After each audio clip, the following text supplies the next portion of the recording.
Greetings, ladies and gents, and welcome to this daily science fiction extravaganza, commonly known as Tales from Outer Space. Taken from the subreddit HFY. All the relevant links will be down below.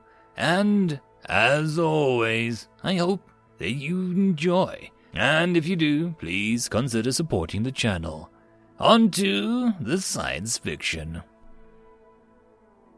Story number 1. Praise the Gun, written by Scotscin. The noise wouldn't stop. In the hellish heat of the volcano's base, a man in white seal suit tromped alongside the magma river. The klaxon of the heat warning continued to blare inside his helmet, always accompanied by an annoying yellow light. Jack ignored them, pressing onwards up the slope of the volcano. The warnings were just to get his attention. Like the saying went, yellow, you're mellow, red, you're dead. The world of surveying was a strange one, charting the buildings of a ruined Ecomonopolis 1 month, in a jungle the next, and now a lava world eternally tormented by its own molten core. The sky was poisoned and angry, the horizon jagged and black. Every step he took, he felt like he was daring God to kill him, doubly so with the heavy surveying pack on his back. He looked at his HUD. The source of the signal was close now, obviously artificial, some kind of hollowed-out cavity dug into a volcano. Climbing the ever-steeper hill, he saw it, a thick door. Crap! Well, that was what the pack was for. With a grunt, he hefted the equipment off his shoulders and reached inside the pack, his gloved fingers fitting around in the contents for the desired tool. Flash shelter. Nope. Emergency beacon. Gun. Nah, the day wasn't going that badly. His fingers wrapped around the long cylinder, and he pulled it out. A tank connected to a long tube ending in a handled nozzle. His custom cutter. He'd broken into tombs of traitors and tyrants. The door in front of him wouldn't stand a chance. But as he approached the door, it rather anticlimactically slid open by itself, inviting him inside. He peered into the darkness, but the room seemed to simply be kind of an airlock, hiding the rest of the discovery from him. With a shrug, he put his back on and walked forward onto the opening. The door slid closed behind him, and white lights filled the room. A low hiss followed, and with a shocked double take, the surveyor saw the temperature readout on his HUD drop nearly instantly, coming into level survivable by a human within seconds. His suit told him that there was breathable air now as well, but he didn't fully trust the area not to vaporize his head as soon as he took off his helmet. The heavy door in front of him opened into a large room. He took a few hesitant steps forward into the darkness until it too was joined by lights. Nowhere near as many as the airlock. The lights formed a path at the center of the room, and there lay a treasure within, bathed in the soft blue lights underneath. A giant gun. No, not a gun. The shape of a gun, the profile of a rifle, mangled together from actual guns, slowly rotating above the floor. Guns stacked against each other, and in some even apparently melded together. Guns from all across the galaxy. Ballistic guns, plasma guns, MAGs, lasers, ferros, hydros, and what he was almost sure of was a flintlock pistol on the stock. The sculpture serenely rotated in place for a few minutes. When it didn't shoot him out of existence, he crept forward. A small pedestal rose from the floor, and its dark surface became etched with the same blue light under the gun, spouting out in alien script. The door behind him slammed shut. He spun around to see the seal itself. Behind him 5 more heavy doors, more than even his custom cutter could handle. He turned back to the pedestal. Frick! His HUD translated the alien script as best it could from the database. It showed the script was one that he recognized, the script of the YOB, the comedians. Frack! The message on the flat surface of the pedestal was simple enough. Press here. It almost implied there some rude things about his mother. He pressed his palm down, and almost immediately the sculpture began to speak, a booming voice that lights accentuated by dimming and brightening with every articulation. "Mortal," the sculpture declared, "the gun detects that you have brought tribute." Jack blinked. "What?" The sculpture moved, pointing to the barrel right of his hand. "Do not question the gun. Now bring forth the tribute."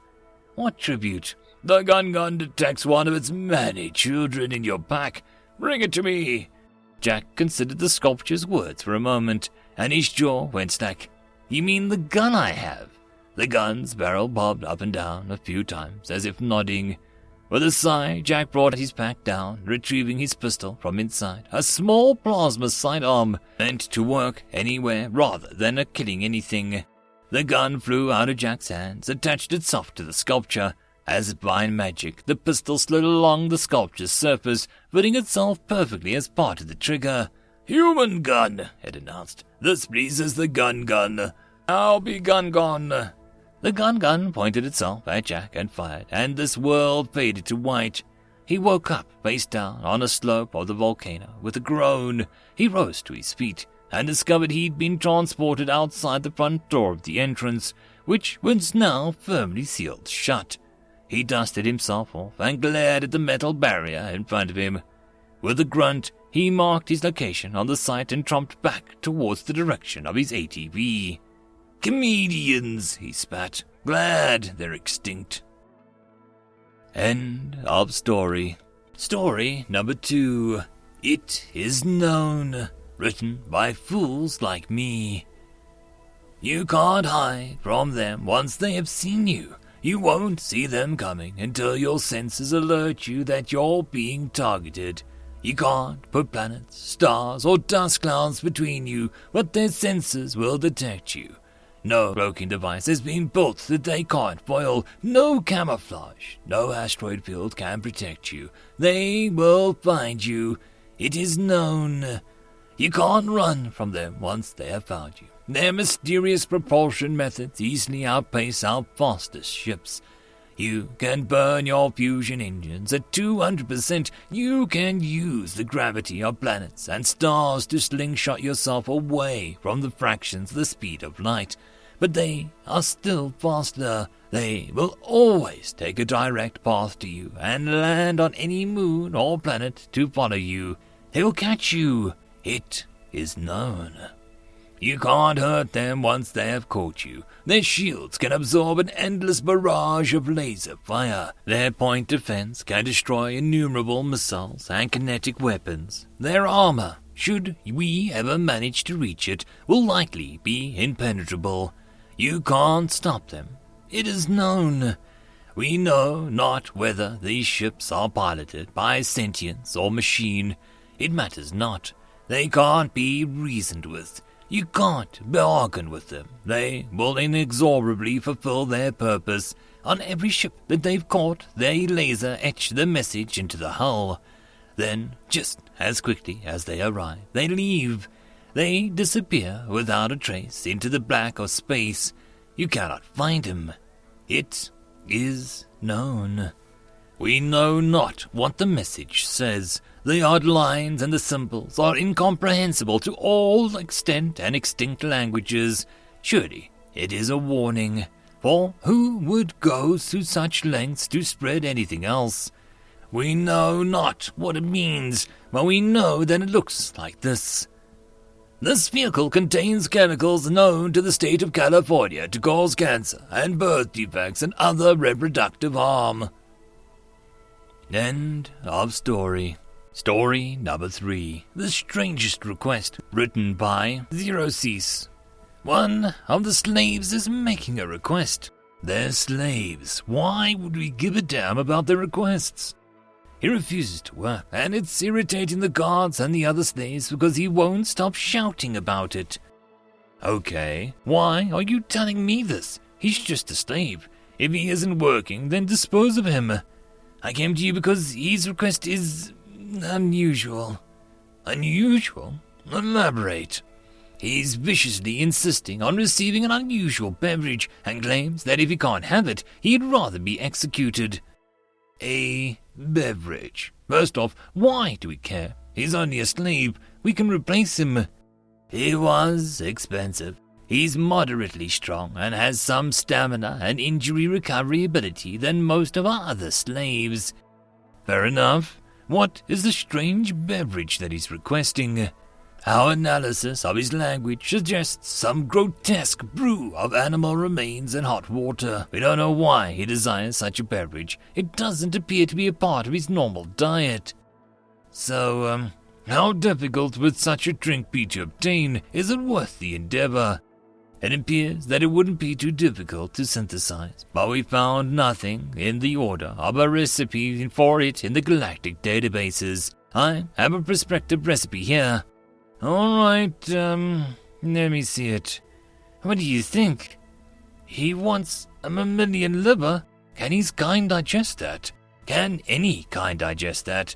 We have no idea, but he insists upon it. Then, I apologize for this, but can you synthesize it and provide it to him?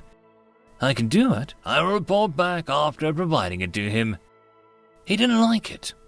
He didn't. What was his response to our meeting, his demand? He took the cup from the jailer, smelled it once, and then propelled it back at the jailer's eyes. That's truly a shame. I feel sorry for our loss as such an efficient slave. But I suppose if we can't provide him the appropriate liberty, we'll have to give him death. End of story. And that, my friends, concludes this dose of science fiction fun. I hope that you enjoyed. And if you did, please don't forget to support the author from the link down below. But if you want to support this channel, there are links as well down below for you to help with. But the easiest way would be to share this video. And if you are so inclined, subscribe as well. I will see you all in the next episode, and I hope that you all have a fantastic time until then. Cheers.